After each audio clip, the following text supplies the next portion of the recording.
내 인생의 주인은 누구인가? 네 인생에서 보스가 누구냐? 여러분들이 아까 대부분이 손을 써야죠. 내 자신이라고. 너무 좋은 거야. 그러면 내 인생에서 가장 못해본 게 뭐냐? 만약에 뱀같이 생긴 로봇이 수술에 적용된다면 세상의 수술 방법이 바뀔 거다. 연구 실컷 해봤어요. 우리가 이런 로봇을 만들 수 있는데 의사에게 도움을 줘야지, 환자에게 도움을 줘야지, 이런 생각으로 사업을 시작된 겁니다. 가능성을 현실로 만드는 겁니다. 이게 창업입니다.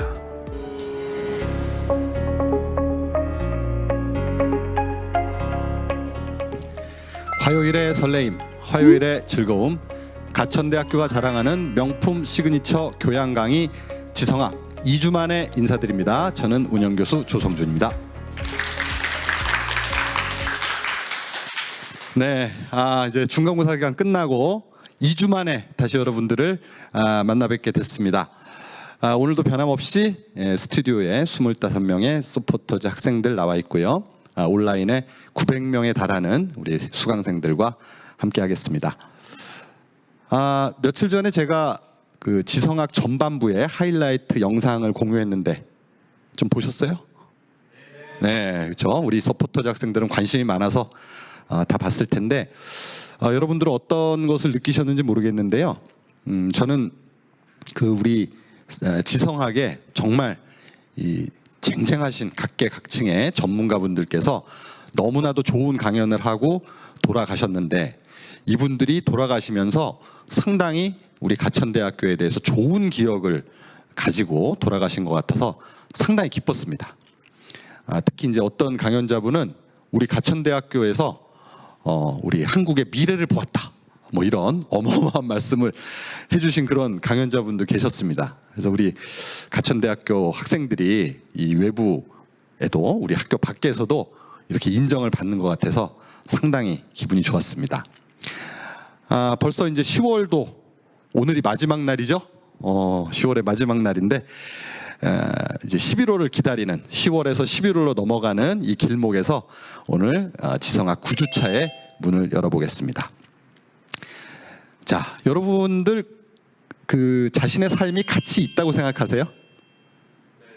네, 맞습니다. 다들 가치 있는 삶을 살아가고 계시리라 생각을 하는데요. 여기서 말하는 가치라 함은 일반적으로 좋은 것, 또 값진 것을 의미한다고 할 수 있겠습니다. 또한 이런 어떤 우리가 삶을 통해서 자기가 가지고 있는 욕구, 자기가 가지고 있는 관심을 충족시키는 것, 이것이 가치 있는 삶이라고 말씀드릴 수 있겠는데요. 따라서 이제 우리가 살아가는 인생 속에서 우리의 욕구와 관심이 과연 어디 있느냐에 따라서 가치 있는 삶의 기준도 다 달라질 것이다, 이렇게 생각을 합니다. 자, 그래서 오늘은 흥미진진한 그런 창업 스토리를 통해서 바로 여러분들에게 가치 있는 삶은 무엇인가 라는 질문을 던져주실 강연자분을 모셨습니다. 바로 로엔서지칼 CEO이시자 카이스트의 명예교수로 계시는 권동수 대표님이십니다. 권동수 대표님에 대해서 제가 잠깐 소개 말씀을 드리겠습니다. 우리 권 대표님께서는 서울대학교 기계공학과를 졸업하시고 카이스트에서 기계공학 석사, 그리고 미국 조지아 공대에서 박사 학위를 받으셨습니다. 또 대표님은 그동안 오랜 기간 동안 카이스트의 기계공학과 교수로 활동하시면서 한국로봇학회 회장, 그리고 대한의료로봇학회 이사장, 로봇융합포럼 의장, 대한의료기술혁신학회 부회장을 역임하셨고 한국공학한림원 회원이시기도 합니다. 명실공히 대한민국의 대표적인 이 로봇 전문가다, 이렇게 말씀드릴 수가 있겠습니다. 또 권 대표님 하면 수상 경력도 굉장히 화려하신데요. 2018년에 뛰어난 대한민국 수술 로봇 기술을 세계에 널리 알리신 공로를 인정받아가지고 대한민국 로봇 대상 대통령 표창을 받으셨고요. 2019년에는 대표님이 가지고 계신 이 로봇 기술이 올해의 10대 기계 기술에 선정되시는 등 그 우수성을 널리 인정을 받고 계십니다. 또 최근에는 런던에서 개최된 국제 로봇 및 자동화 컨퍼런스 ICRA 2023에서 특별 공로상까지 수상하셨다고 하네요. 자, 오늘은 이렇게 어마어마하신 로봇 전문가 권동수 대표님께서 이제 교수를 하시다가 기업 경영인 CEO로 되시는 이 과정을 여러분들께 강연으로 들려주신다고 합니다. 벌써부터 굉장히 기대가 되고 가슴이 설레는 그런 순간인데요. 우리 학생들, 특히 이 온라인에 계신 우리 900명의 학생들 중에서 이 권 대표님 강연 중에 또 여쭤보고 싶은 얘기, 질문이 있으면 채팅창을 통해서 올려주시면은 제가 여러분들을 대표해서 강연 말미에 대표님께 여쭤보도록 하겠습니다. 자, 이제 저는 이만 물러가고 우리 대표님을 이 앞에 모시고 이 강연을 듣도록 하겠습니다. 권 대표님, 권동수 대표님 앞에 나오실 때 큰 박수로 환영해 주시면 감사하겠습니다. 대표님 앞으로 나오시죠.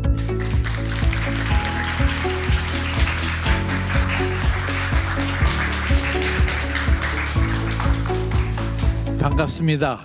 가천대학교 여러분들을 오늘 이렇게 만나게 되어서 참으로 저도 큰 영광이라고 생각합니다.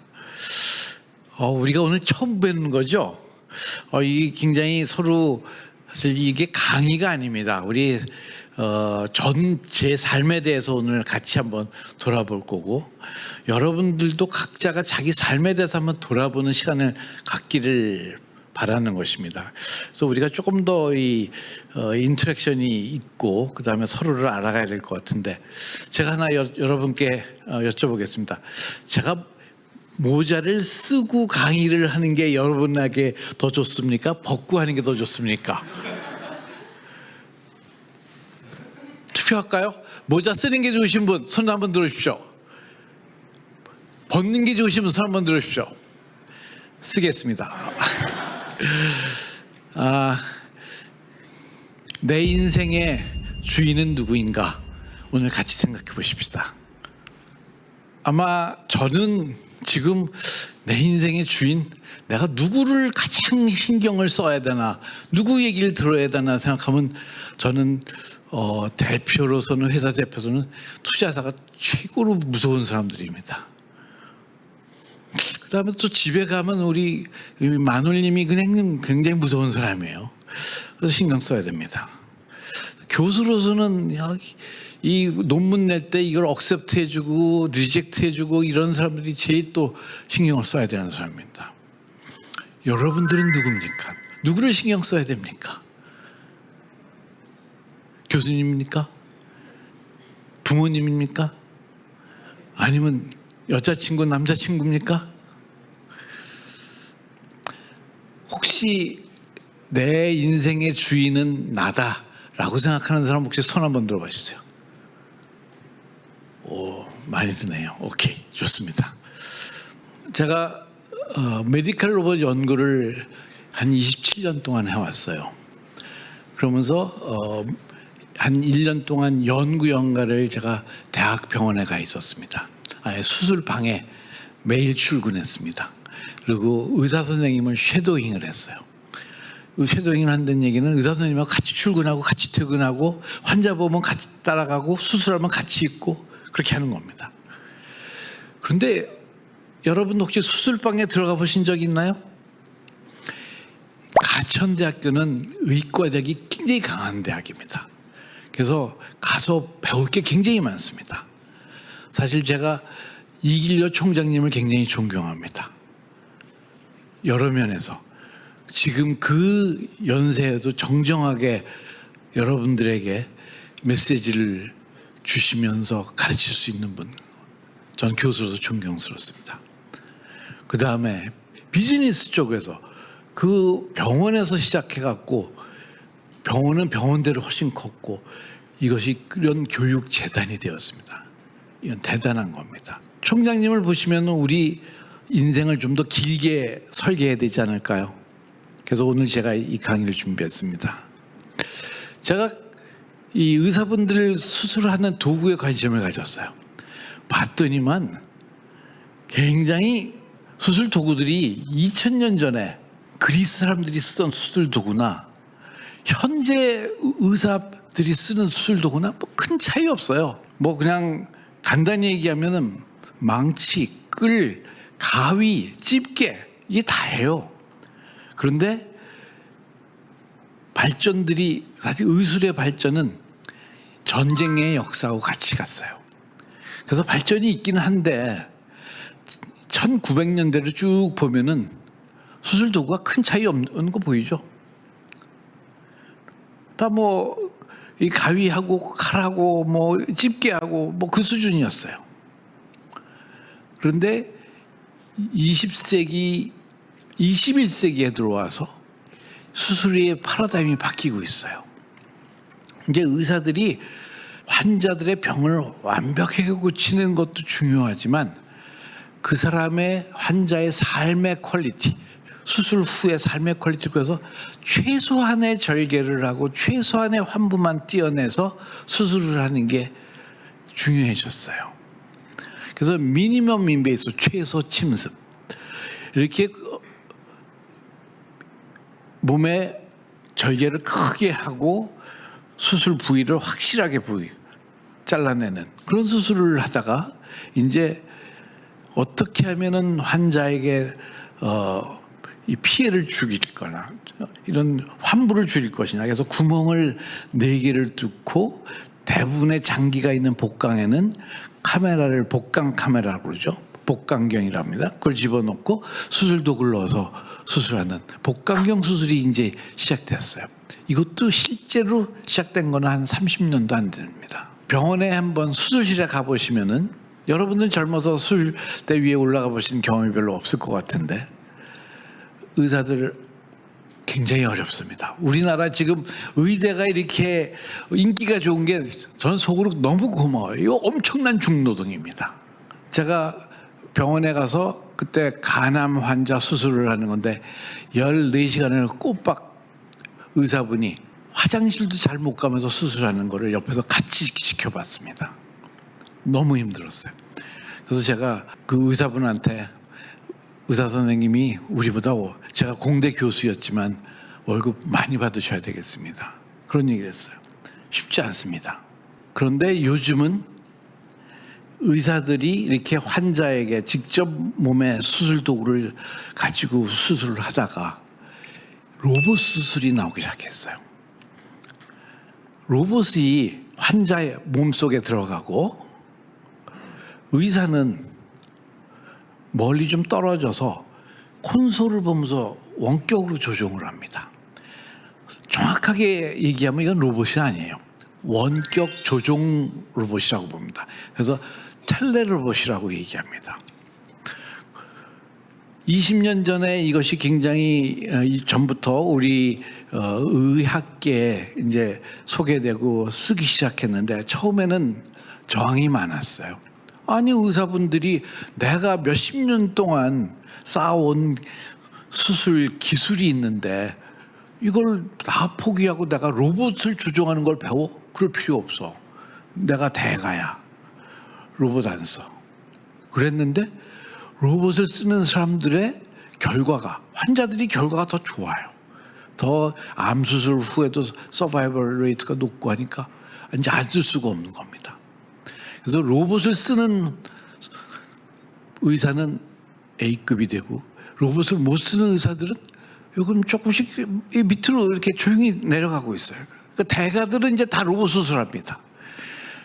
병원들도 로봇 수술합니다. 로봇 수술하는 병원은 A급, 없는 병원은 지금 B급 이렇게 되고 있어요. 이게 대세입니다. 그런데 우리 의학에 대해서 많은 연구들이 바이올로지 쪽에서 일어나고 있습니다. 병의 규명을 하기 위해서. 그런데 어차피 이게 암세포가 생겼을 때는 잘라내는 방법이 제일 빠른 방법입니다.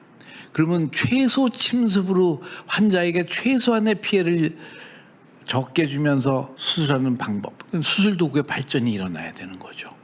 그래서 오픈 서저리에서 완전히 배를 째고 하다가 라파로스코프 서저리, 복강경 수술, 배 구멍 4개 뚫고 하다가 요즘은 배 구멍을 하나 뚫고 하는 수술이 발전되고 있어요. 그래서 로봇 서저리가 이제 보편화되고 있어요. 우리 연구하는 사람으로서는 다음이 뭐냐? 그러면 로봇 수술이면 이게 끝나는 거냐? 이제 의학의 발전이 더 없을 거냐?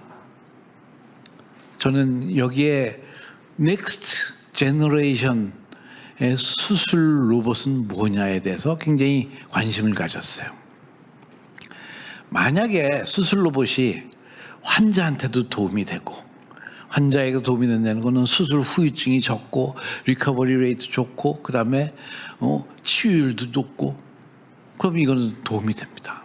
근데 의료기기라는 거는 환자에게 도움된다고 해서 이게 비즈니스가 되는 건 아니에요. 메디컬 닥터들도 쓰기 좋아요. 메디컬 닥터들이 쓰기 편해야지만 환자들한테도 쓸 수 있는 겁니다. 그러면 메디컬 닥터들이 아주 안전하게 하고 편안하게 하고 정밀하게 할 수 있는 수술 도구를 우리가 내놓는다면 이거는 굉장히 의미 있는 거다. 병원은 뭐 이게 자선 사업 아니잖아요.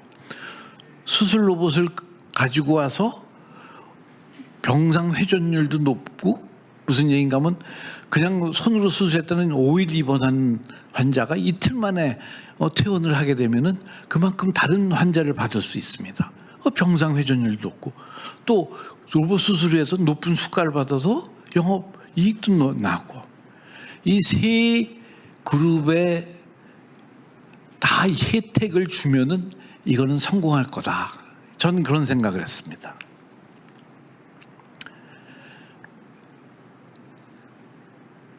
의학 분야에 의사 선생님들한테, 환자들한테 엔지니어들이 진짜로 줄 수 있는 기술들이 있습니다. 그거에 대해서 연구하고 만들어서 제공하자. 저희는 아주 사람의 몸에 작은 관들이 있어요. 혈관, 요도, 그 다음에 이 기도, 뭐 이런 작은 관으로 들어가서 수술하는 로봇. 그 다음에 큰 관들도 있어요. 큰 관들은 뭐냐면은 식도, 그 다음에 이 대장, 항문으로 들어가는 대장, 그 다음에 배꼽으로 들어가는 거, 이런 거를 수술할 수 있는 로봇. 그 다음에 지금 복강경 수술 로봇처럼 배 구멍을 뚫고 들어가서 수술할 수 있는 로봇. 그 다음에 의사들이 손으로 굉장히 하기 어려운 수술이 있어요. 마이크로 서저리, 미세 수술인데 망막 이런 데는 수술을 하려면은 10 마이크론 정도의 애큐러시가 필요합니다. 근데 사람의 이 손이 떨려가였고, 사람들이 손으로 할 수 있는 거는 한 60 마이크론 정도의 애큐러시예요. 그러니까 사실은 의사 선생님들이 그냥 감으로 하는 거예요. 그래서 그런 아주 미세 수술은, 정밀한 미세 수술을 할 수 있는 의사는 몇 분 안 계세요. 그런데 로봇이 간다면은 의사분들이 손으로 1cm 움직이면 끝에 1mm 움직이게 만들 수 있어요. 그러면 아주 정밀한 마이크로 수술이 가능합니다. 망막 수술, 그다음에 미세 혈관 봉합 수술, 이런 게 가능합니다. 이 네 가지 플랫폼을 연구해 왔어요. 카이스트에서. 그러다가 이것을 사업화하기로 결정했습니다. 왜 제가 이런 어려운 일을 택했는가? 여러분도 인생을 살면서 이제 앞으로 어려운 일을 하기로 택할 겁니다. 그럴 때 왜 내가 택했는가를 뒤돌아볼 겁니다. 뭐 같습니까? 여러분들이 인생에서 살다가 어려운 길을 택한 적이 있습니까? 있는 분 한번 손 한번 들어봐 주세요. 왜 택했습니까? 어려운 일을. 해야 돼서. 저는 하지 않았어도 돼요. 사실 카이스트 교수로서, 명예교수로서 학생들 잘 졸업시켰고, 뭐 큰 연구도 했었고, 논문도 많이 썼고, 졸업하면 됐습니다. 은퇴하면 됐습니다. 그런데 왜 비즈니스를 시작했을까? 저는 가천대학 학생들도 굉장히 스타트업에 관심이 많다고 들었습니다. 창업. 여기 창업에 관심 있는 사람들 한번 손 한번 들어봐 주십시오. 제가 오늘 그렇게 많지 않네? 아직까지 좀 젊어서 그런가요? 우리나라의 젊은 세대들이 굉장히 창업에 이제 관심을 가지기 시작했습니다. 이거는 어느 학교나 마찬가지입니다. 카이스트도 그렇고. 그래서 저는 27년 동안 카이스트에서 교수로서 학생들을 가르치면서 한 100여 명의 석박사를 졸업시켰고 뭐 학부생들은 더 많이 했습니다. 그러면서 이런 얘기를 했어요. 공대 교수잖아요. 그럼 저 엔지니어입니다. 야, 엔지니어가 논문 쓰고 이 특허 내고 졸업하는 그게 진짜 의미 있는 거냐? 엔지니어는 세상에 없는 물건 만들어야지.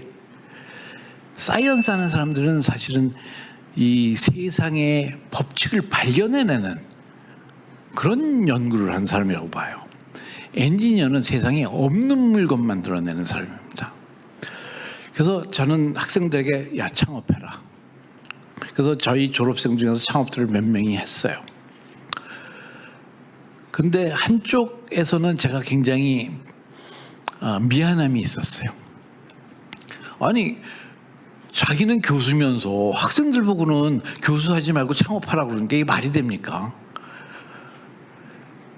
그래서 저희가 연구한 분야가 한 3분야 되는데 햅틱스 분야, HRI, 휴먼 로봇 인터랙션 분야, 메디컬 로봇 분야인데 다른 분야의 졸업생들은 꽤 창업들을 했어요. 근데 메디컬 로봇 분야에 연구한 학생들이 많은데도 불구하고 아무도 창업할 엄두를 못 냈어요. 같이 하자. 내가 앞장을 쓸 테니까 같이 하자. 이렇게 시작을 한 겁니다. 이게 5년 전 얘기입니다. 그러면서 스타트업이 뭐냐 대체.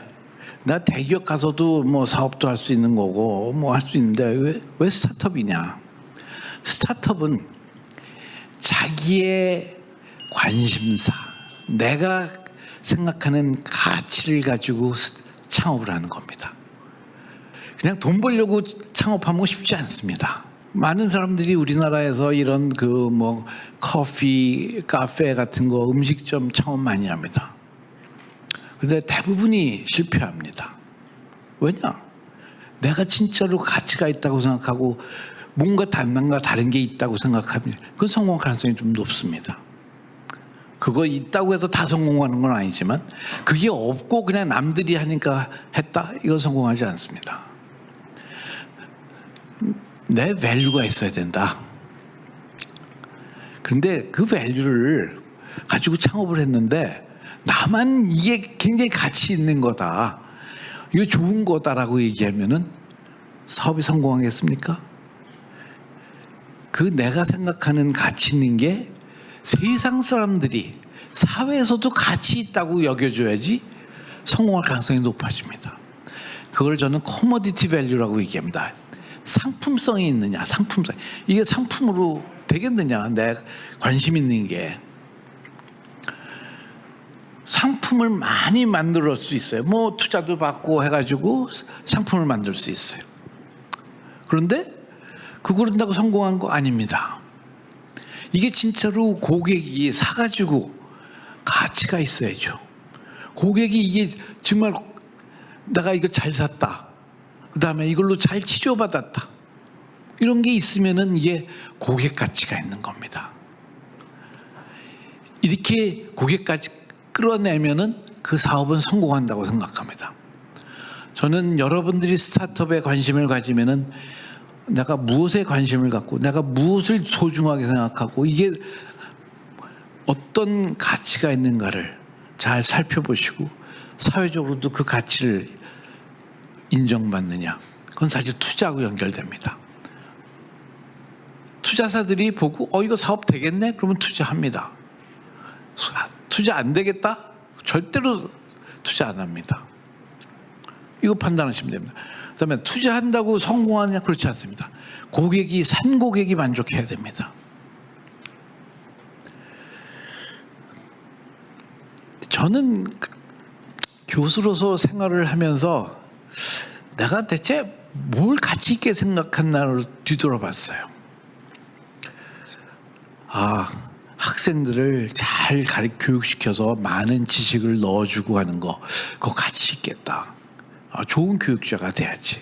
이런 생각도 했어요. 그다음에 연구도 열심히 해서 세계적인 논문도 내고 그 결과가 진짜로 어디 다른 회사에 뭐 이전도 되고 뭐 그렇게 하면 좋겠다 그런 생각도 했어요. 그다음에 교수는 또 이 논문으로 평가받습니다. 논문 편수도 중요하고 퀄리티도 중요해서 아주 세계상을 깜짝 놀라게 해줄 결과를 만들어내서 발표하는 거. 이거 굉장히 중요하구나. 그다음에 또 이거 특허도 많이 내야 돼. 그래서 이 연구한 결과가 실용성이 있다는 걸 보여줘야 돼.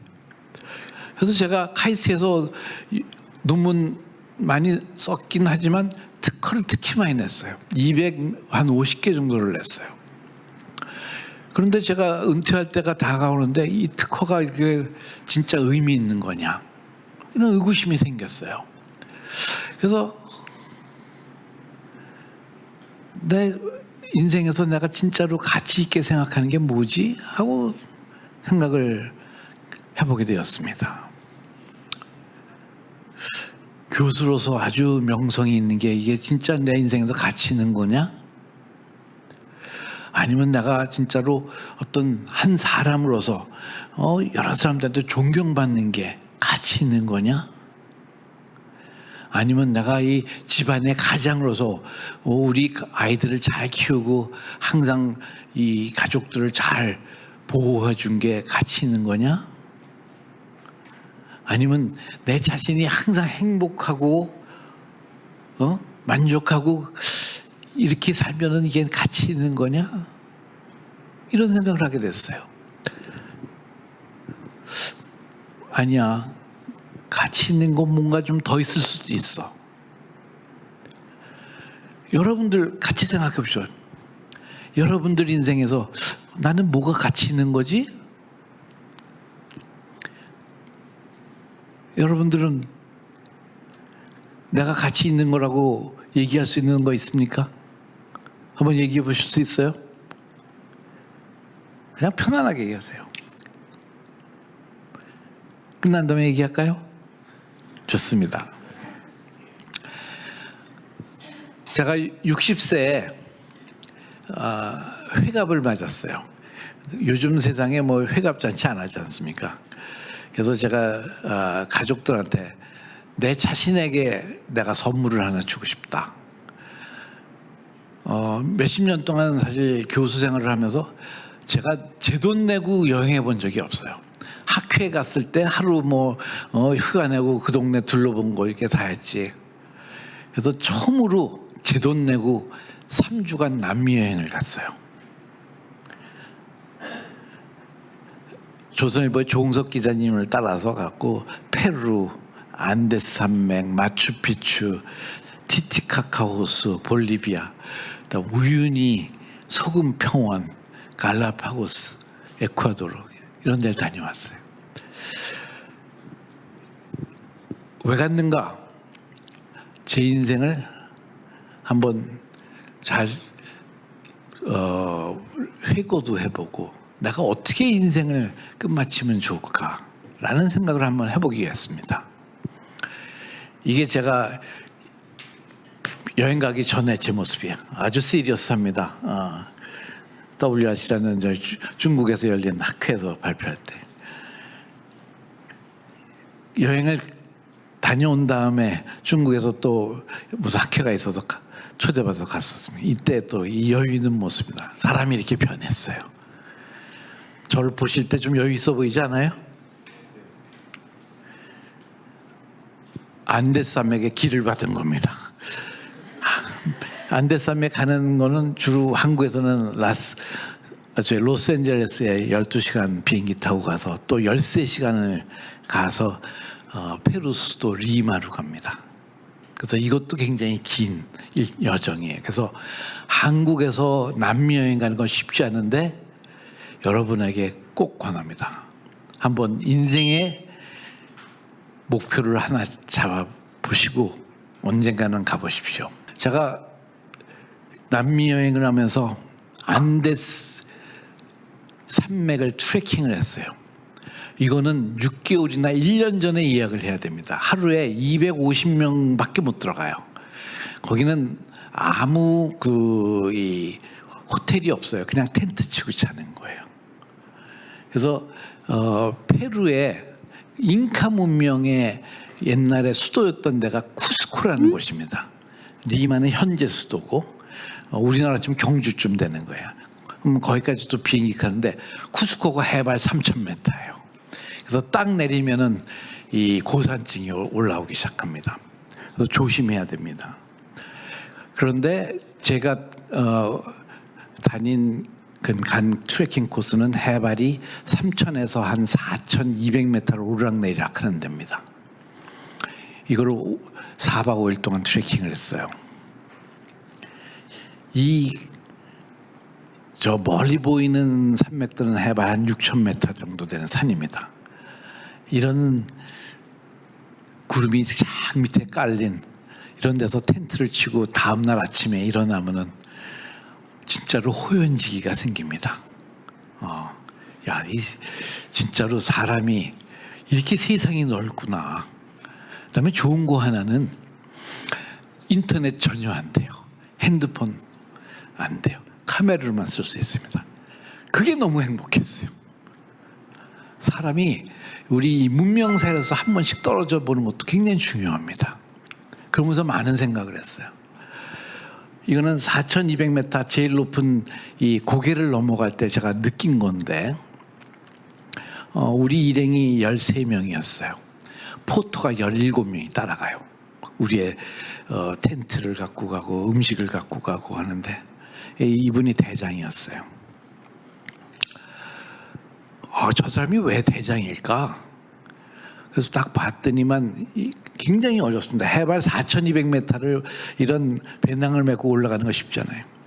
이분도 굉장히 산을 잘 타는 사람이에요. 그런데 고산병에는 뭐 어쩔 수 없어요. 못 가는 거예요. 저도 옆에서 도와주고 했는데 제가 느꼈어요. 그 힘들어하는 사람의 숨소리, 그 다음에 진짜로 심장 박동 소리가 다 들립니다, 옆에서. 근데 이분이 이 사람을 옆에서 보조하면서 끝까지 가는 거예요. 리더는 이런 사람이구나. 제가 굉장히 미안했어요, 교수로서. 우리는 학생들한테 1등 하라는 것만 가르쳤어요. 잘해야 된다. 경쟁에서 이겨야 된다. 그게 아니더라고요. 꼴찌하는 사람 옆에서 내가 꼴찌해줘야 되는 사람이 리더더라고요. 그래서 여러분들이 리더가 되시려면은 여러분 그룹에서 제일 어려운 사람 뒤에 서줄 수 있는 그런 경험이 있으면 좋겠습니다. 제가 여기서 그걸 배웠어요. 그리고 다음 날은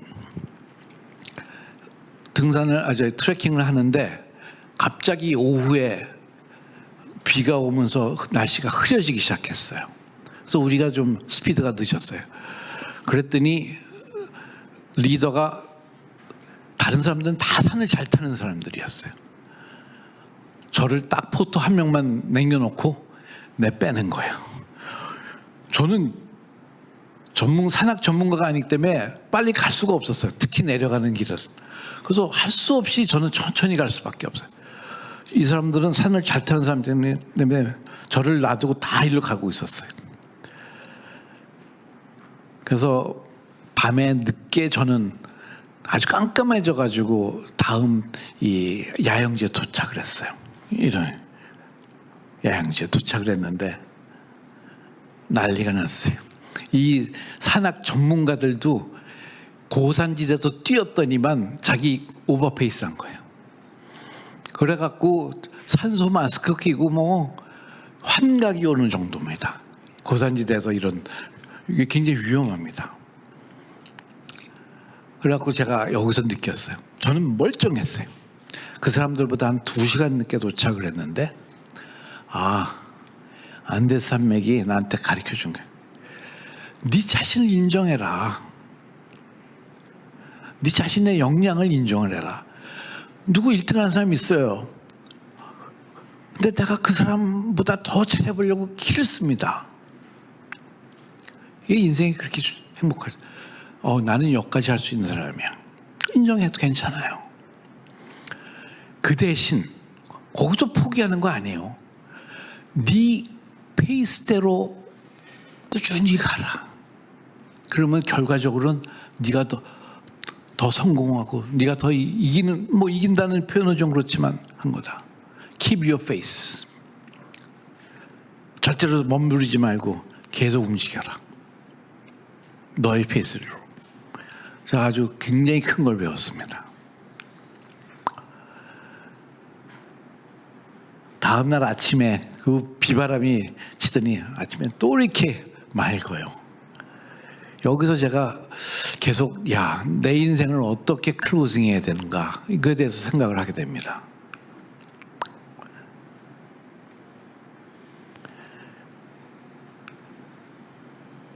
그래서 마지막 날에 여기네 마추픽추는 약 해발이 2,300 정도 됩니다.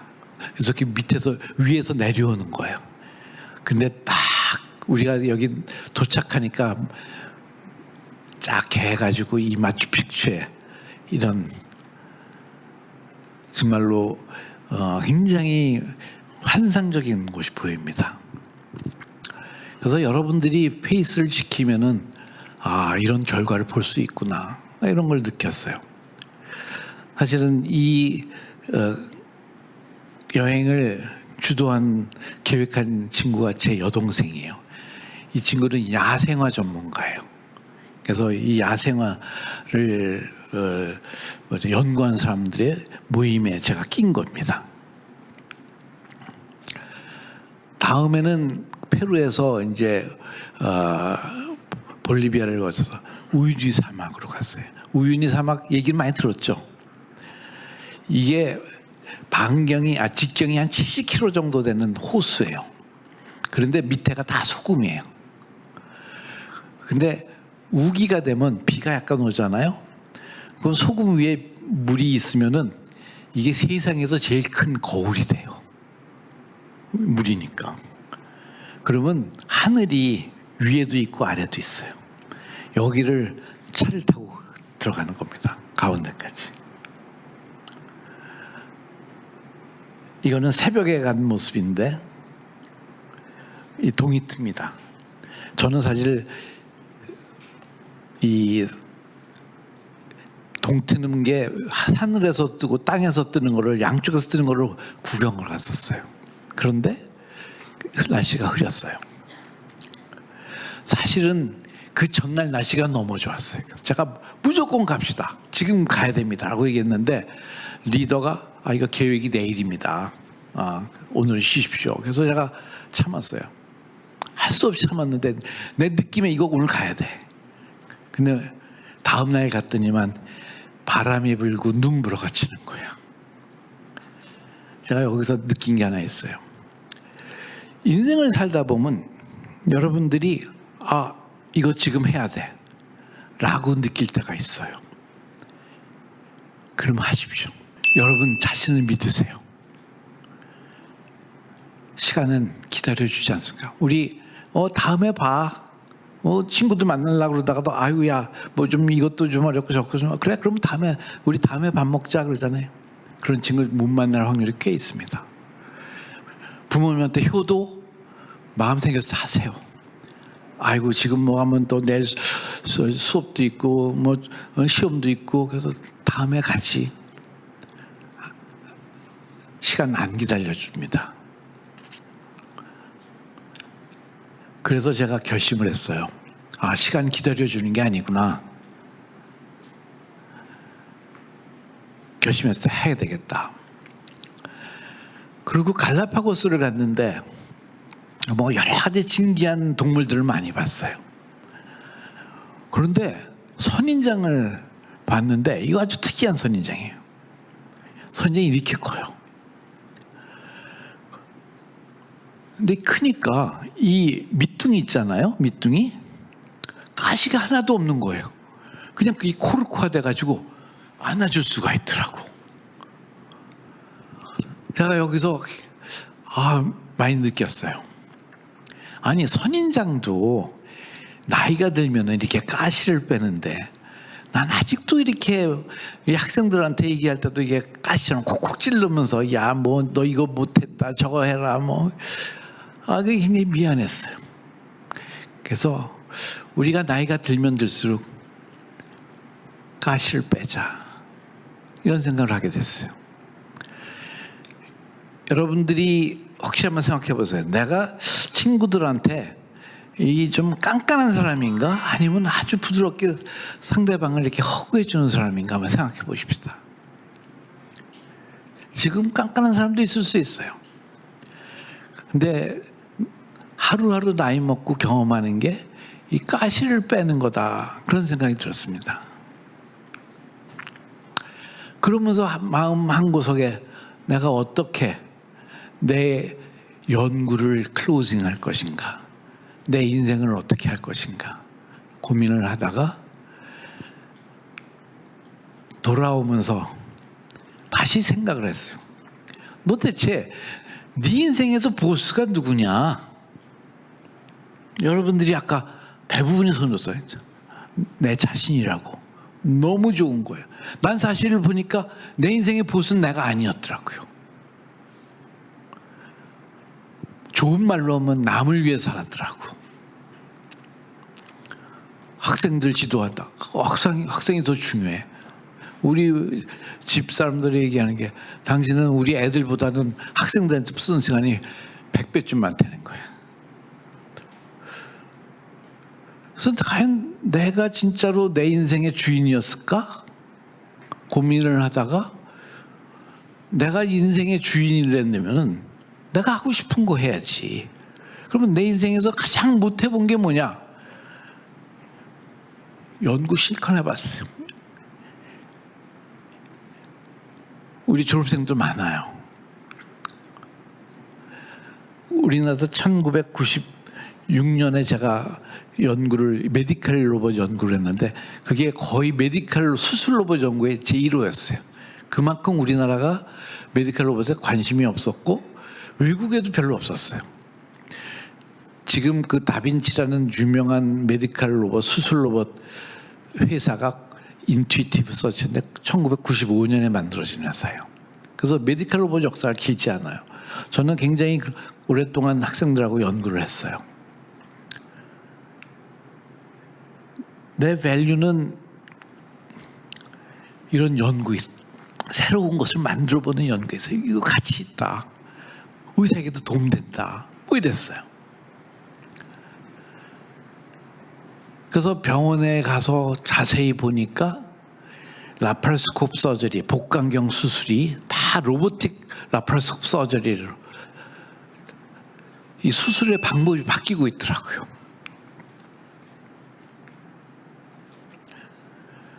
근데 여러분 젊은 사람들도 내시경 검사합니까? 나이가 들면은 위내시경, 대장 내시경 검사를 1년에 한 번씩 합니다. 근데 내시경을 봤는데 굉장히 좋은 물건 아니에요? 우리 몸속의 내부를 전혀 몸을 째지 않고 볼 수 있는 거예요. 이것도 100년이 안 돼요, 이 역사가. 그런데 엔도스코프 서저리 의사분들이 이렇게 손으로 들고 합니다. 로봇 엔지니어를 보니까 이런 인터페이스를 어떻게 쓰나. 참 의사분들이 굉장히 참을성이 많은 분이다. 이거 좀 더 편하게 만들 수 있는 방법 없을까? 그래서 저는 로보틱 엔도스코프 서저리 로봇을 만들고 로보틱 엔도스코피가 앞으로 대세가 될 거다라고 이런 믿음입니다. 엔도스코프로 검사만 하잖아요. 이제 이걸로 수술도 할 수 있다. 이렇게 생각한 거죠.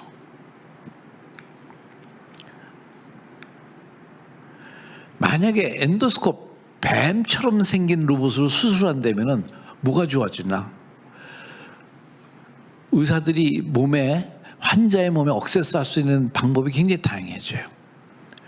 뭐 인트랄루미날, 익스트랄루미날, 트랜스루미날 뭐 이런 얘기했는데 쉽게 얘기해서 몸속에 이런 관들이 있으면 관으로 들어가서 수술할 수 있어요. 위암이다. 지금은 배를 째거나 구멍을 뚫어갖고 초기 위암의 경우에는 위에 상부를 반을 잘라내거나 하부를 반을 잘라내거나 합니다. 그런데 초기 위암은 입으로 들어가서 검사하는 것처럼 해갖고 위암 조직을 잘라낼 수 있어요. 그러면 당일 퇴원도 가능합니다. 그래서 만약에 뱀같이 생긴 로봇이 수술에 적용된다면, 플렉시블 엔도스코픽 서저리 로봇이 세상에 만들어진다면 세상의 수술 방법이 바뀔 거다, 이런 생각을 하게 됐어요. 그래서 조사해 보니까 현재 라파로스코프 서저리 로봇 마켓이 디바이스 마켓으로 보면 한 전체 시장이 한 4% 정도 돼요. 그 다음에 뼈 수술하는 로봇, 관절 수술하는 로봇, 이런 것들이 한 15% 정도 돼요. 나머지 이 다른 수술 영역은 엔도스코프를 가지고 검사만 하는데 수술할 수 있는 도구가 별로 없어요. 이런 뱀같이 생긴 수술 로봇 아직 별로 없어요. 그래서 제가 학생들한테 안대산맥 여행을 다녀와서 불러 모았어요. 그게 2017년 얘기예요. 야, 우리가 이런 연구를 해왔는데 이거 가치가 있는 것 같다. 우리 이거 가지고 창업을 하자. 세상에 가치 있는 걸로 한번 바꿔보자. 20명 학생들을 모아놓고 얘기를 했는데 그중에서 8명이 손을 들었어요. 그래서 저와 8명이 2018년에 창업을 합니다.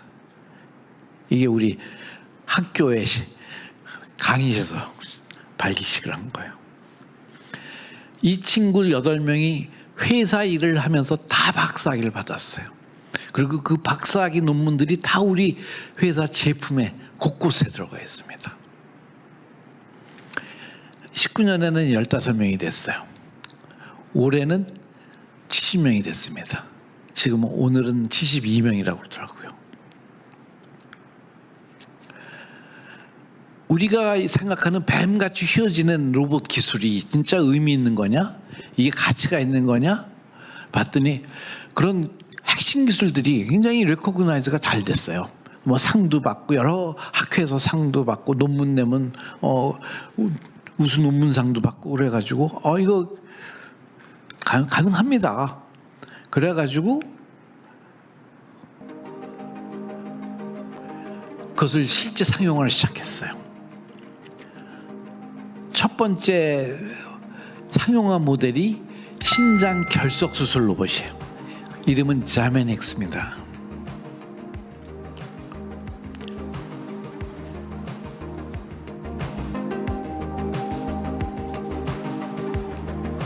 원격으로 의사가 이걸 가지고 신장 결석 수술을 하는데 내시경이 요도로 들어가서 방광을 거쳐서 콩파까지 갑니다. 그래서 콩파대에 있는 돌들을 잘게 부숴갖고 끝냅니다. 우리는 가능성을 현실로 만드는 겁니다. 이게 창업입니다. 신장 결석에 대해서 조금 얘기를 하겠습니다. 이 신장에 이렇게 돌이 있는데 이걸 여러 방향들이 있어요. 칼릭스라고. 그래서 여기서 사실은 필터링도 되고 이제 오줌도 만들어지는 건데 여기 돌이 생깁니다. 결석이. 혹시 주위에 부모님이나 뭐 가족분들 중에서 신장 결석으로 고생하는 분 계세요? 우리나라는 약 5%에서 10%의 전 인구가 한 번 이상은 걸립니다. 그래서 굉장히 흔한 병이면서도 힘든 병입니다. 수술 방법이 몇 가지가 있는데 가장 환자한테 좋은 방법은 이 요도를 통해서 방광을 통해서 요관을 넘어서 콩팥까지 가서 거기 카메라를 보고 돌을 발견하고 돌을 레이저로 깨고 작게 만들어서 베스킷으로 잡아가지고 끌고 나오는 방법입니다. 이거를 지금 현재 의사들이 손으로 시행하고 있어요. 가장 퍼필러한 방법이고 환자한테 좋은 방법입니다. 이거는 제가 서울대학병원에 와서 직접 시술하면서 찍은 사진인데요. 한 분의 의사가 이렇게 내시경을 손으로 움직여서 합니다. 그래서 돌도 찾아내고 레이저도 조절하고 그다음에 돌도 깨고 합니다. 근데 환자들이 이 숨을 쉬지 않으면 콩팥이 움직여요. 그럼 돌도 움직이고 또 오줌이 흐르기 때문에 거기서 돌도 움직여요. 그래서 쉽지가 않습니다. 물론 잘하는 의사분들도 있지만 굉장히 쉽지 않은 수술에 독하고 의사가 두 분이 필요해요. 한 분은 내시경, 한 분은 레이저나 바스켓을 컨트롤합니다. 그래서 이거 생각해 보십시오. 제가 봤더니 하루에 한 5분의 환자를 시술을 하는데 2시간씩 걸려요. 그럼 10시간을 이러고 있어야 돼요. 이게 쉽지 않은 일입니다. 그다음에 코디네이션 같이 해야 됩니다. 그다음에 이 호흡 보상도 해줘야 됩니다. 손으로. 그리고 끈에다가 잘못 큰 돌을 꺼내면은 우리의 그 요관을 긁습니다. 그러면 요관에 상처가 나면 무지무지 아파요. 그 다음에 이거를 할 때 이게 다 의사분들이 납복을 입고 있습니다. 납복. 레디에이션 엑스레이를 쪼이면서 가거든요. 환자의 하루 수술할 때만 맞으면 되지만 의사분들은 몇십 년을 맞아야 됩니다. 쉽지 않은 거예요. 그래서 굉장히 의사들이 하기 힘들어하는 수술입니다.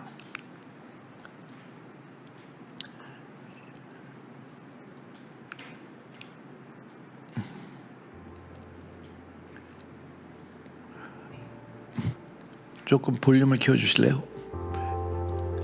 이게 World First Fully Robotic Solution입니다.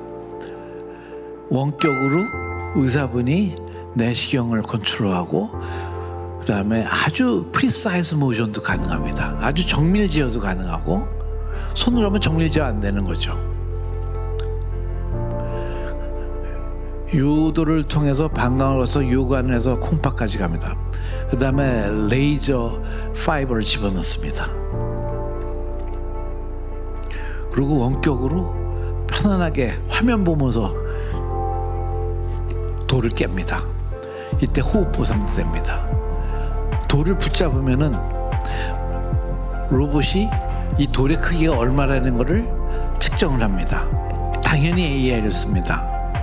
그래서 돌이 너무 크면은 의사부터 꺼내지 말라고 워닝을 줍니다. 더 작게 만들라고. 그래서 안전하게 만듭니다. 이게 로봇이기 때문에 한번 갔던 패스를 기억합니다. 두 번째 갈 때는 의사가 또 할 필요 없어요. 자동으로 들어갔다 자동으로 나옵니다. 처음에만 의사가 컨트롤하고 그 다음에는 자동으로 합니다. 굉장히 편하고 빠르고 안전합니다. 우리가 이런 로봇을 만들 수 있는데 의사에게 도움을 줘야지, 환자에게 도움을 줘야지, 이런 생각으로 사업을 시작된 겁니다. 그랬더니 이제 수술 시대 이 완전 환경이 바뀝니다. 경치가 이렇게 되다가 이렇게 됩니다. 의사가 환자 옆에 있지 않고 멀리 떨어져서 이 방당 차폐 윈도우를 통해 가지고 보면서 수술을 합니다. 납복도 다 벗었어요. 굉장히 편안합니다. 의사가 편안하면 환자에게 수술을 더 정확하게 할 수 있고 정밀하게 할 수 있고 안전하게 할 수 있습니다. 작년에 47명의 환자를 서울대학병원과 연세 세브란스병에 했는데 다 결과가 좋아요.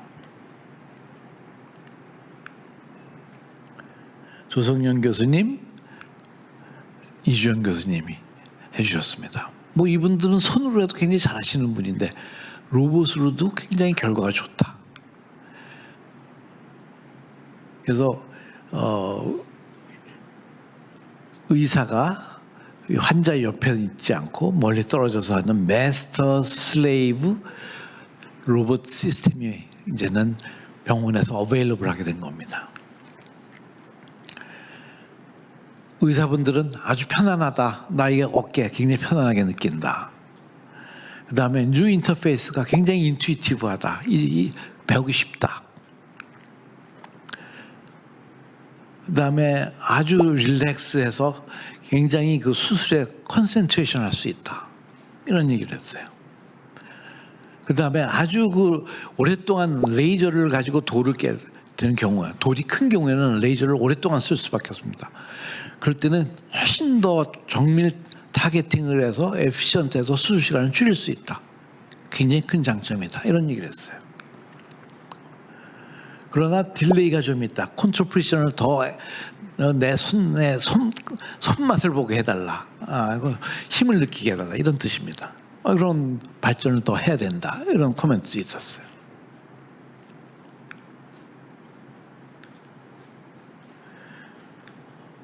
환자들은 나 처음에는 굉장히 로봇을 하는 게 본 적도 없는 로봇을 하는 게 무서웠는데 하고 나니까 너무 잘했다는 생각을 한다. 로봇을 받은 것 자체로만도 굉장히 프라이드를 가져요. 그 다음에 실제로 수술 후에 페인도 적고 아픔도 적고 그 다음에 해마초 이 혈액이 나오는 거, 그러니까 오줌에서 이렇게 혈액이 나오는 것도 굉장히 적다. 그런 얘기를 했어요. 그래서 다음에는 나는 꼭 로봇으로 수술 받겠다. 그래서 이제 우리가 야, 이거 아까 상품 가치가 있는데 이제 고객 가치가 있는 거구나. 확신을 가지게 된 거예요. 고객 가치가 있다. 그래서 로봇 수술을 다른 사람한테도 추천하겠다. 그래서 우리는 이 여행이 계속됩니다. 지금 신장 결석에서 1차 성공은 거뒀어요. 신장 결석 수술하는데 이제는 뱀 같은 로봇을 더 크게 만듭니다. 그래갖고 엔돌루미날, 그러니까 관내 수술이죠. 대장, 위 이런 데 수술할 거. 이건 텅 베이스.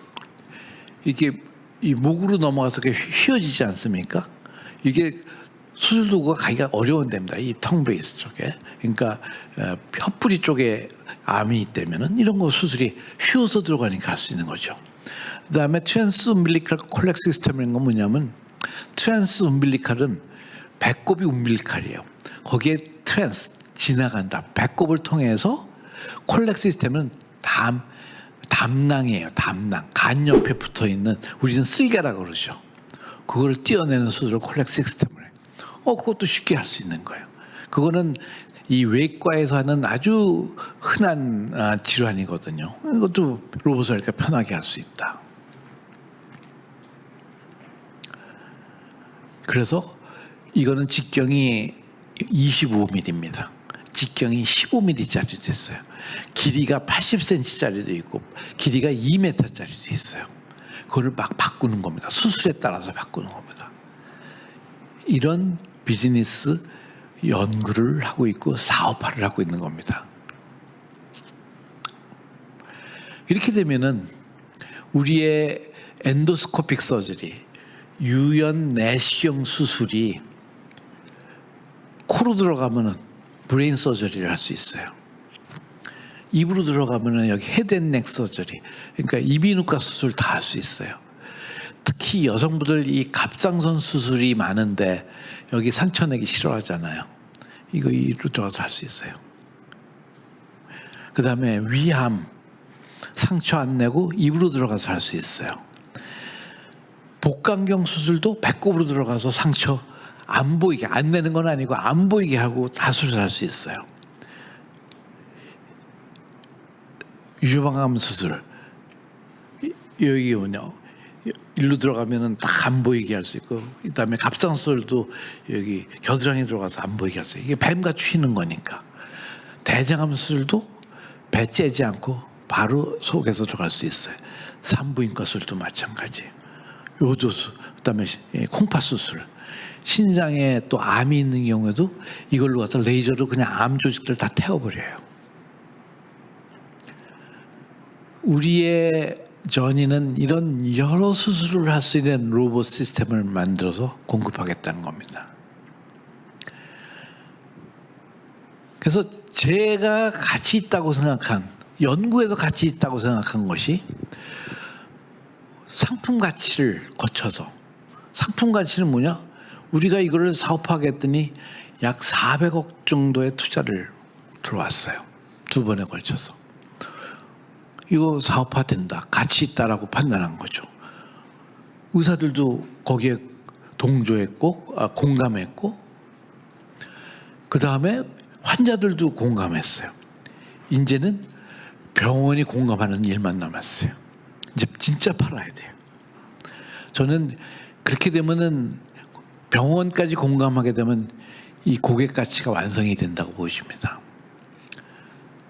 그래서 제가 작년에 카이스트에서 교수로서 은퇴를 했는데 마이 리타이어가 리타이어링이 됐습니다. 이제는 진짜로 바퀴를 바꿔 꼈어요. 사업가로서. 근데 내가 왜 리타이어링을 나이 60 넘어서 했는가?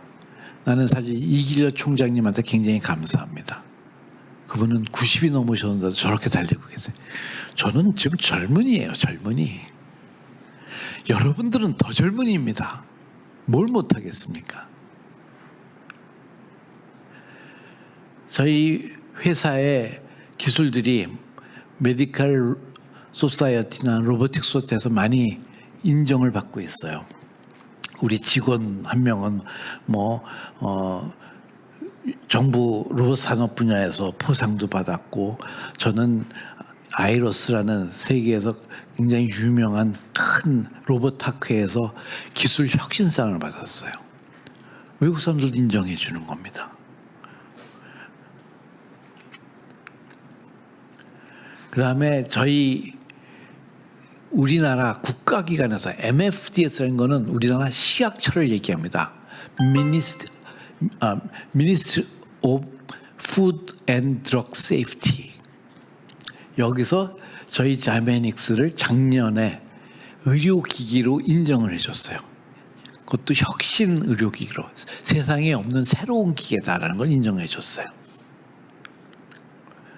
그리고 올해 9월 달에 혁신 의료기술로 저희를 공고를 했어요.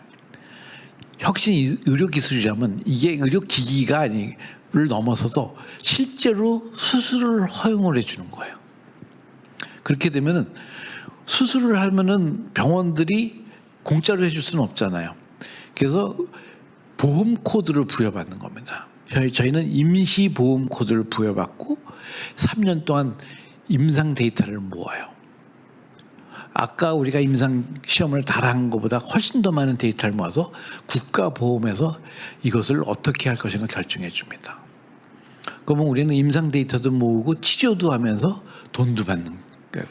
그러면 이제 사업의 길이 열린 겁니다. 이제 팔 수가 있어요. 그래서 지금 우리나라에서 큰 대형 병원 몇 개가 누가 먼저 이것을 세상에서 처음 있는 물건이거든요. 제일 먼저 쓴다고 어나운스 할 거냐. 저는 가천대학교의 병원이 굉장히 큰 걸로 알고 있고 가장 혁신적인 의료 기술을 시행하는 것으로 알고 있어요. 그래서 IBM의 왓슨 인공지능도 제일 먼저 도입한 대학병원입니다. 가천대학병원에서 우리 기계를 도입하지 않을까라고 기대를 하고 있습니다. 자, 여러분에게 다시 한번 물어보겠습니다. 여러분들이 진짜로 내 인생의 보스라면은, 내가 주인이라면은 내가 하고 싶은 일이 무엇인지를 알고 그것을 하겠는가? 그런 의미에서 여러분은 자기 인생의 보스입니까? 손 한번 들어봐 주세요. 그래도 좀 있네. 아까보다 많이 줄었다. 어떻게 하죠? 거꾸로 됐어야 되는데. 내 강의를 듣고 여러분들이 자기 인생의 주인이 되겠다고 생각하는 사람이 더 많아지기를 사실은 기대하고 제가 오늘 이런 강의를 드렸습니다.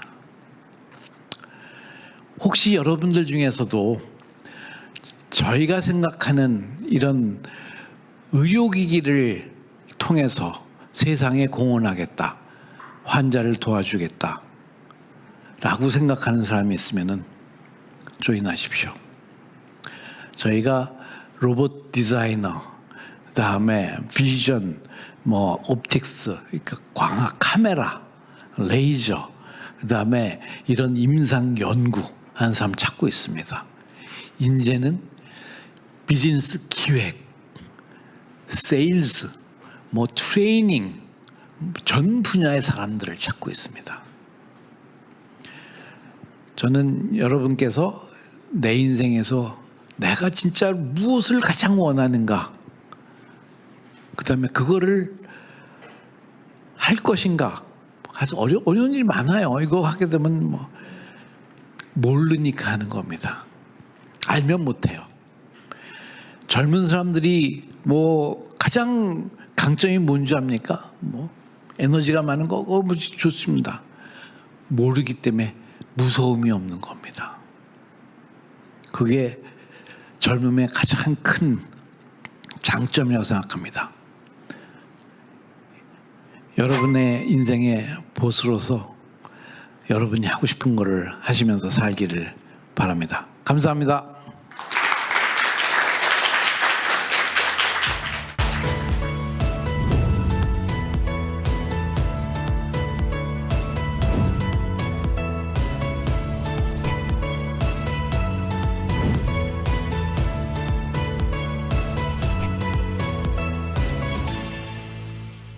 네, 질문하실 분 편하게 해주십시오. 네, 전다현 씨. 안녕하세요. 생명과학과 전다현입니다. 우선 교수님의 삶의 이야기 정말 감사합니다. 권동수 교수님께서는 미국에서 하신 연구를 국내에 적용하는 과정에서 의료 로봇 분야로 연구하게 되셨다는 인터뷰를 보았습니다. 자신이 하는 연구나 전공 분야를 삶과 사회에 적용하기 위해 고민하는 청년들에게 조언해주고 싶은 말씀이 있으시다면 무엇이 있을지 여쭤보고 싶습니다. 제가 오늘 강의를 한마디로 얘기하면은 여러분들한테 꿈을 가지십시오. 그 다음에 도전하십시오. 근데 굉장히 진부하게 들리죠. 우리 어렸을 때부터 야, 큰 꿈을 가져라. 그래서 저는 그 얘기를 한 번 더 하려고 합니다. 꿈을 갖는데 너무 집착하지 마십시오. 대학 들어갈 때도 우리 재수, 삼수, 사수 하는 사람들 많아요. 그거 집착입니다. 자기가 목표를 갖고 꿈을 갖고만 꿈이 하나일 필요는 없어요. A안, B안, C안 쫙 있는 겁니다. 뭐 우리 그 영화에도 많이 나오는 플랜 B, 플랜 C 있지 않습니까? 플랜 A 안 된다. 내가 어디 여러분 이따 회사에 아마 취직하러 인터뷰할 텐데 어느 쪽에서 안 된다? 실망하지 마십시오. 플랜 B, 플랜 C 간다. 여러분들의 가치는 여러분들이 인정해 주는 겁니다. 여러분들의 꿈은 여러분들이 언어해 줘야 됩니다. 존중해 줘야 됩니다. 그러면은 아마 여러분들이 무엇을 할 것인가를 좀 더 쉽게 결정할 걸로 보여집니다. 또 네, 얘기하시죠. 경영학과 유호정입니다. 교수님께서는 자메닉스를 개발하셨는데 세상에 없던 물건을 만들었던 만큼 이에 대한 두려움도 있었을 것 같습니다. 이는 창업하는 사람들의 공통점이라고도 생각이 드는데요. 그렇다면 창업을 궁극적인 목표로 실천하고자 할 때 극복하고 나아갈 수 있었던 교수님만의 방법이 있을까요? 아주 좋은 질문 해주셨습니다. 네, 전곡을 찌르는 질문이네. 두려움 많죠. 두려움을 극복하는데 제가 몇십 년 걸린 겁니다. 그리고 안데스 산맥의 그 광활한 산맥의 산을 보고 구름을 보고 그리고 두려움을 떨친 거죠. 여러분들 말이야, 인생 한 번 살지 두 번 사냐, 한번 해봅시다. 간단히 그렇게 할 수 있어요. 근데 이런 생각을 합니다. 그 징기스칸이 이런 얘기를 했다고 그러는데, 혼자 꿈을 꾸면은 꿈에 불과하지만 모든 사람이 같이 꿈을 꾸면은 현실이 된다. 저는 그래서 사람들을 모으십시오. 세상의 일을 혼자서 해결하려고 하지 마십시오. 그래서 우리가 이렇게 모임을 갖고 친구들을 사귀고 가족도 있고 하는 겁니다. 세상 혼자 사는 거 아닙니다. 같이 사십시오. 같이 같이 꿈을 키우십시오. 그러면 훨씬 두려움을 떨칠 수 있습니다. 제가 아마 8명의 학생이 손을 안 들었으면 오늘 이 자리에 못 섰을 거예요. 그런 동지가 있었기 때문입니다. 그 다음에 세상에 내가 목적한 것을 이루는 사람은 그렇게 많지 않아요. 먼 목표를 보고 항해를 하는 배를 상상해 보십시다. 처음에 우리 절로 가야 돼요. 가다 보면은 바람도 불고 풍랑도 불면 배가 다른 곳에 가 있습니다. 그러면 다시 목표를 해서 다시 거기서 진로를 바꿉니다. 그래서 결국은 배들이 지그재그로 갑니다. 지그재그로. 우리의 인생도 비슷할 거라고 봐요. 내가 저 목표다. 그거 단숨에 성취하는 사람은 별로 없을 거예요. 그러면 단기 목표를 세우는 겁니다. 내 인생의 목표가 적으면 내가 올해 뭘 해야 된다. 그러면 그걸 성취할 수도 있고, 그러면 다음 목표를 세울 수 있죠. 근데 또 올해 목표 달성 못할 수 있어요. 그러면 다시 그 자리에서 내 목표를 보고 또 한 번 목표를 세우는 겁니다. 단기 목표를, 장기 목표를 세워놓고 단기 목표를 계속 바꿔가면서 가는 겁니다. 그래서 조금 둘러가더라도 너무 조급해하지 말고 내가 뭐 능력이 모자란다 이런 생각하지 마시고 꾸준히 가십시오. 안녕하세요. 법학과 권현빈입니다. 작년 교수님께서 인터뷰하신 내용 중에 한 우물을 오랫동안 판다는 생각으로 새로운 분야에 지속적인 투자를 해보라는 내용을 보았습니다. 하지만 요즘은 환경의 변화가 빨라서 이전처럼 인생의 가치를 탐색하고 추구하기보단 SNS가 주는 단기간의 행복과 재미에 익숙해져서 한 우물만 파기 힘든 사회가 되었다고 생각합니다. 이런 현상에 대해서 교수님께서는 어떻게 생각하시는지 궁금합니다. SNS 재밌죠. 저도 맨날 다 유튜브 틀어놓고 자는데요. 5분을 못 봐서 그렇지. 근데 이런 생각을 해보십시다. 음식을 먹을 때 아주 단 디저트 좋잖아요. 맛있잖아요. 근데 디저트만 먹을 수 없잖아요. SNS 사실 이게 단 디저트 같이 느껴집니다. 저한테. 우리가 맛은 없지만 영양가 있는 뭐 고기나 뭐 야채나 뭐 이런 것도 먹어야 되지 않습니까? 그런데 먹으라 그러면 이게 맛이 별로 없는 거 아니에요. 공부하라 그러면 별로 재미없잖아요. 그죠? 저는 단 어떤 짧은 시간의 행복도 추구해야 됩니다. 인조해 하십시오. 저는 유튜브 끄더라 뭐 보지 마라 이런 얘기 안 합니다. 보십시오. 근데 그것만 보면은 인생이 너무 아깝습니다. 자기한테 태스크를 주십시오. 여러분의 태스크는 저는 자기 자신의 역량을 키우는 거라고 생각합니다. 내가 역량이 커야 내가 하고 싶은 게 있을 때 할 수 있는 거지, 역량이 없으면 아무것도 못하는 거 아니에요. 그러나 역량을 키우면은 수고했다. 자기 자신에게 그런 SNS 같은 걸로 약간 휴식을 주십시오. 그래서 그거를 막으라는 얘기는 전혀 아니지만 잘 활용하십시오. 역량을 키울 때 제가 젊은 세대들이 진짜로 그렇게 하는지는 잘 모르겠는데 같이 앉아서도 다 이걸로 대화한다고 들었어요.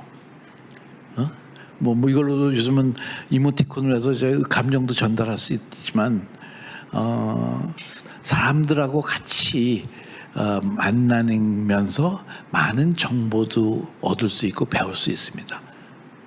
우리가 왜 만났습니까? 제가 오면서 지성학 강의가 어떻게 진행되나를 보면서 이렇게 잠깐 봤는데, 유튜브에서 봤는데 어떤 교수님께서 이런 얘기했어요. 이 정보의 전달이 자주 만나는 사람보다는 가끔 만나는 사람한테 훨씬 더 많이 된다. 자주 만나는 사람들은 다 서로 알기 때문에 정보 전달이 별로 없는데 배우는 게 없다. 근데 우리는 처음 만났기 때문에 서로 배우는 게 있을 거다. 그래서 여러분들이 사람들도 많이 만나십시오. 만나는 친구분 만나는 것보다, 그다음에 항상 있는 곳에서 사는 것보다 세상에 얼마나 많은 사람들이 많고 얼마나 많은 컬처가 있고 음식이 있고 풍경이 있습니까? 좀 더 반경을 넓히시길 바랍니다. 네, 감사합니다. 오늘 강연을 통해서 저희들한테 큰 깨달음과 가르침을 주신 우리 권 교수님께 큰 박수 한번 부탁드리겠습니다. 네, 감사합니다. 자, 우리 온라인에서 굉장히 지금 질문이 많이 올라왔거든요. 예, 이게 다 여쭤보고 싶은데 시간이 없기 때문에 제가 2개만 골라왔습니다. 자, 첫 번째 우리 온라인의 이보영 학생 질문입니다. 용기를 얻고 제 스스로의 삶을 살아가고 싶어도, 교수님 말씀처럼 그렇게 하고 싶어도 어느 순간 길을 잃고 깜깜해지는 순간이 올 텐데 그 순간을 생각하면 두렵습니다. 교수님은 이러한 경험을 하신 적이 있으실까요? 그리고 만약 있으셨다면 어떻게 헤쳐나가셨나요? 교수님은 이렇게 뭐 승승장구 탄탄대로만 걸으셨을 것 같지만 또 사실 어려움도 있으셨잖아요. 교수님 경험이 혹시 있으신지?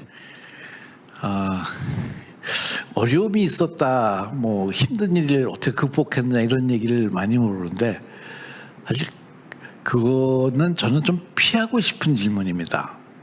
어떤 피하고 싶냐면 그걸 어렵다고 생각하면은 한없이 어렵고 안 어렵다고 생각하면 별로 안 어렵습니다. 아니 인조이 하고 있는데 뭐가 어렵습니까?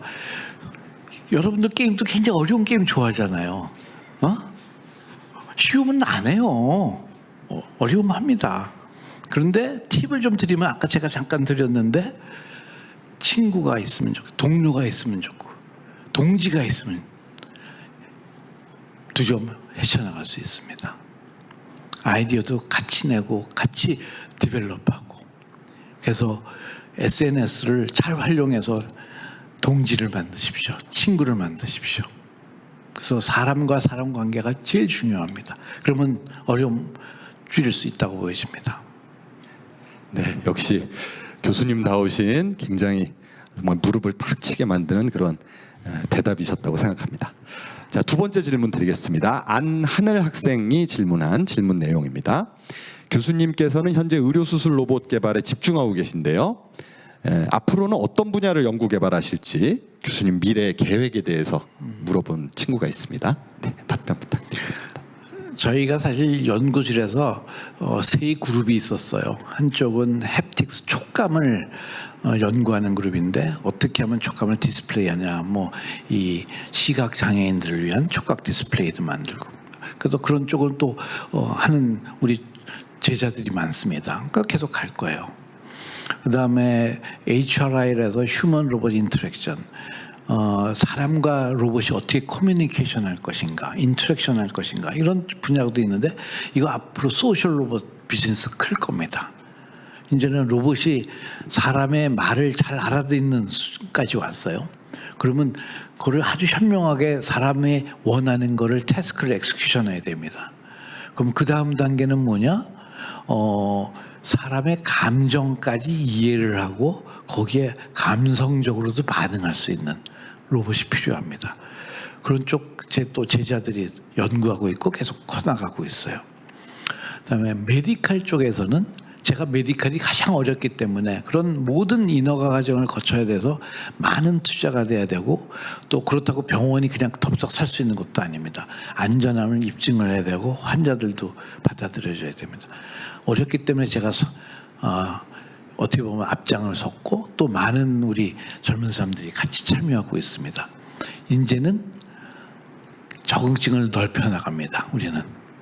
그래서 지금은 신장 결석으로 시작해서 신장 수술, 암 수술, 뭐 위암 수술, 그다음에 대장암 수술, 뭐 혈관 수술 다 넓혀 나갑니다. 그래서 저는 메디컬 로봇의 어떤 분야를 확장하는데 제 인생을 걸 겁니다. 네, 감사합니다. 교수님께서 생각하고 계시는 그 계획들이 조만간 다 이루어지기를 또 기원해 보겠습니다.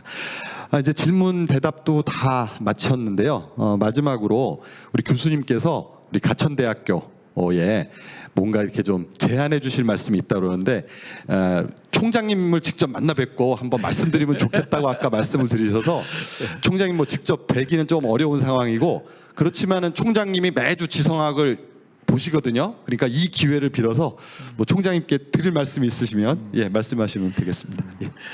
제가 굉장히 관심 있었던 게 지성학이라는 단어였어요.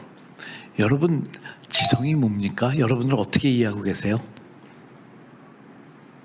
지성학 강의 듣잖아요. 왜 강의 들으면 뭐 목적이 있어야 될 거 아니에요. 지성. 네.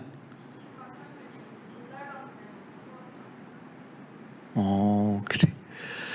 제가 오면서 나도 굉장히 궁금해갖고 제가 국어사전을 한번 다시 찾아봤어요. 그랬더니 이런 배운 지식, 얻은 지식, 그것도 오감으로 얻은 지식을 가지고 나의 어떻게 보면 행동 패턴이 바뀌는 그게 지성이 아닌가 이런 얘기를 했어요. 내가 정확하게 국어의 사전적인 의미를 기억을 못했는데 저는 이 지성학이 이 총장님께서 아마 여러분들의 삶의 태도, 사고 방법을 전환시키고자 여러분들의 어떻게 보면 지각을 통해서 지각은 뭐냐? 보는 거, 뭐 듣는 거, 만지는 거, 뭐 다 포함되는 거 아닙니까? 그래서 여러 명사님들을 모시고 와서 여러분들의 삶의 사고 방법을 여러분들이 한번 변화시켜보는 기회를 주는 게 아닌가 싶습니다. 저는 그런 의미에서 굉장히 이 강의가 의미 있고 가천대학이 굉장히 여러분의 교육에 그것도 전인적인 교육에 관심이 있다고 생각하고 아주 좋은 교육을 받고 있다고 생각해서 축하드립니다. 감사합니다. 감사합니다. 권 교수님 다시 한번 큰 박수 부탁드리겠습니다. 네, 오늘 강연해 주셔서 너무 감사드리고요. 또 돌아가시는 길 안전하게 잘 돌아가시기 바랍니다. 예, 수고하셨습니다. 네, 들어가시면 되겠습니다. 자, 오늘 교수님도 이제 말미에 말씀을 주셨지만은 우리가 배움이 배움에서 끝나면 안 되고 그 배움은 우리의 여러 가지 가치관 또는 행동에 있어서도 변화가 있어야 됩니다. 그래서 여러분들의 삶에 큰 변화가 있는 그런 시간이 되었으면 좋겠습니다. 저는 이제 죄송합니다. 저는 개인적으로 아까 교수님께서 말씀하신 것 중에서 당신은 가시가 돋친 사람입니까? 아니면 다른 사람을 품어줄 수 있는 사람입니까? 이런 질문을 던지셨고 나이를 먹는다는 것은 가시를 빼는 것이다. 이런 말씀을 해주셨잖아요. 그래서 제가 이제 나이가 아무래도 저도 이제 교수님처럼 이렇게 인생의 막바지를 향해서 이제 서서히 가고 있는 그런 과정에 있는 사람으로서 굉장히 와닿는 그런 말씀이셨어요. 내가 좀 여러분들이 볼 때 어때? 내가 가시가 많이 있는 사람 같아요?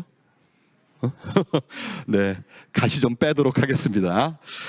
자, 그런 의미에서 오늘은 우리 수강생 여러분들 답변 쓰는 시간을 보통 30분 드렸는데 1시간 드리겠습니다. 가시를 빼는 의미에서. 그래서 5시 20분까지 좀 더 하자. 5시 30분까지 5시 30분까지 수강 소감 3문장 수강 소감하고 만족도 조사 해주시면 되겠습니다. 자, 오늘도 지성학 강연 매우 유익하고 뜻깊었던 그런 시간이 아니었나 생각을 해봅니다. 우리 학생들 오늘 교수님 가르침 가슴속에 새기고 또 일주일 살아가기를 바라면서 저는 여기서 인사드리겠습니다. 다음 주에 다시 뵙겠습니다. 감사합니다.